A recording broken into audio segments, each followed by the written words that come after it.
मुंबईतील राणीच्या बागेत मार्च 2024 मध्ये 3 पेंग्विन पिल्लांचा जन्म झाला. पण या पिल्लांना नॉडी, टॉम आणि पिंगू अशी इंग्रजी नावं देण्यात आली आणि वाद इथूनच सुरू झाला.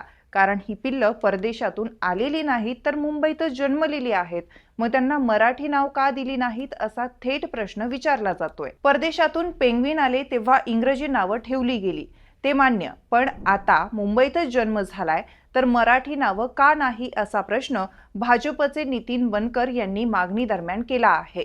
त्यांनी यासाठी महापालिकेला वेळोवेळी अर्ज देखील केले आहेत, तरी अजूनपर्यंत काही उत्तर मिळालेलं नाही. यावर राणीच्या बागेतील प्रशासनाचं असं म्हणणं आहे की ही नावं कार्टूनवरून ठेवली गेलीये जेणेकरून मुलांना ओळखता येईल. पण आता हा वाद केवळ नावांचा नाही तर लोक विचारताय, मराठीतली नावं मुलांना ओळखता येत नाहीत का?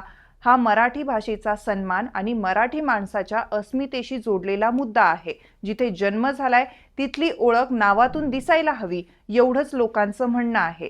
सध्या राणीबागेत 21 पेंग्विन आहे, पण ह्या पिल्लांची नावं मराठीत असावी अशी मागणी जोर धरतीये. बीएमसी आता काय निर्णय घेणार? नाव बदलणार की तसंच ठेवणार याकडे तेथील स्थानिकांचं लक्ष लागलंय.